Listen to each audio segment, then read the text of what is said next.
প্রকৃতির খামখেয়ালিপনায় মাথায় হাত এগরার চীনে বাদাম চাষিদের। বাদাম তোলার সময় হতেই দফায় দফায় বৃষ্টি, যার ফলে চাষিরা পড়েছেন মহা ফাপড়ে।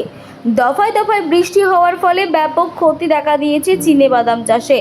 চরম বিপাকে পড়েছেন পূর্ব মেদিনীপুরের এগরা মহকুমার বাদাম চাষিরা। অধিকাংশ চাষি ব্যাংক থেকে ঋণ নিয়ে চাষ করেছিলেন। এবার বাদামের ফলন কম হওয়ায় চরম দুশ্চিন্তায় পড়ছেন তারা। এগরা মহকুমায় এবার প্রায় ৮,০০০ হেক্টর জমিতে চাষ হয়েছে বাদাম। অধিকাংশ ক্ষেত্রে বাদামের ফলন কমেছে, ফলে তাদের আশঙ্কা বাদামের দাম এবার সঠিক পাবে না।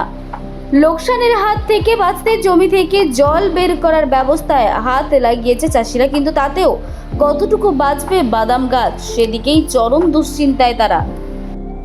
যা হয়েছে যে আর মাল সব নষ্ট হয়েছে, আর উপরান্তে প্রচুর টাকা খরচ হয়েছে। মানে বিঘা পিটতে গুছাতে 15-16 হাজার টাকা গেছে। তারপরে ওষুধ টষুধ হ্যান ত্যান সার্ভিসে 30-40 হাজার টাকা, এদিকে মোট 360 হাজার টাকা খরচ হয়েছে। কিন্তু এখন বাদামের দাম নেই। এই বাদাম এই অবস্থা নষ্ট হতে বসেছে, আর কী হবে আমরা